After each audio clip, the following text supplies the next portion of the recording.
It's Jeff. That's it. We'll figure out his last name later. Okay, so Jeff helped me launch with his friend Olaf, liveitupdaily.com. So that's what we're going to be talking about. But is it Bitsimus? Bitsimus. Bitsimus. It's Greek to me. It's Greek to me.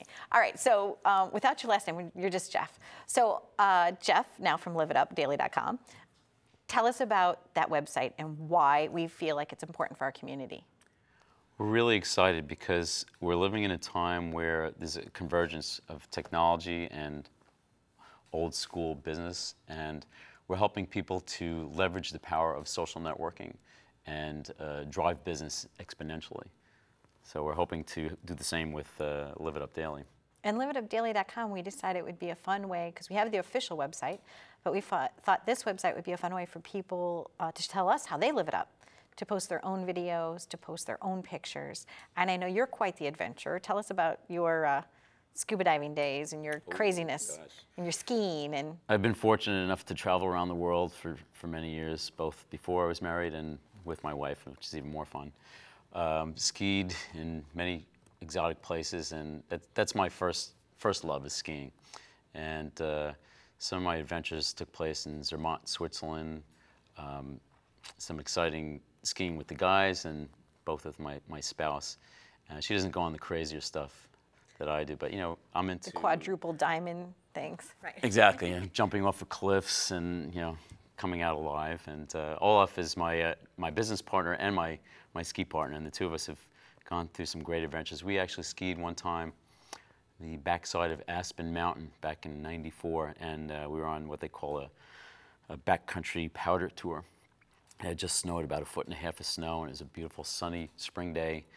And you go down the backside of the mountain after they give you your avalanche beacon to wear, because if you get caught in an avalanche, it has to be transmitting a signal. No, it's an audible signal, so they can find you if you get buried. Yeah. Okay. So we wound up skiing with John Oates from Hall & Oates. Really? And the funny thing was that Olaf recognized him, but it says, "Aren't you Daryl Oates?"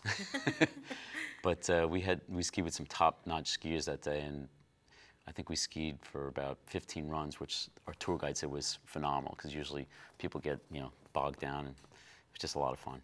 What's the most important thing that a skier should know? Tip one, man. Be safe. Be in control. Okay. I used to teach many years ago, and that's the first thing I told people. You know, speed will come naturally.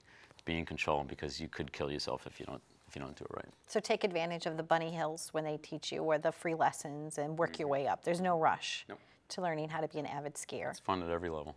Now, recently on liveitupdaily.com, you posted, what was it, windsurfing? Windsurfing. Windsurfing. Yep. Tell us about that and how that works. That's another passion of mine.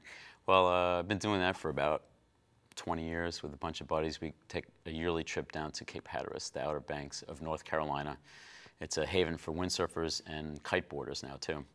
And we get out there and we get our yayas out for a week. We rent a beautiful house on the bay and kick back, drink beer when we're not surfing, and you know, it's such, I guess you could call me an adrenaline junkie. That's how we classify ourselves. You know, you just get out there and go 35, 40 knots plus, and it's hard to put into words what it's like to be out there in the water going that fast, except that you got to wear a helmet when you're going that fast, because you could get hurt. Well, you did get hurt way back in the day. You were a professional gymnast, or not, maybe not professional. Okay, well, pretty high ranking. I mean, let's face it, you were. So tell us about that. Yeah, you had your share of medals, right? Share of injuries. Oh, injuries. Surprised I'm walking today.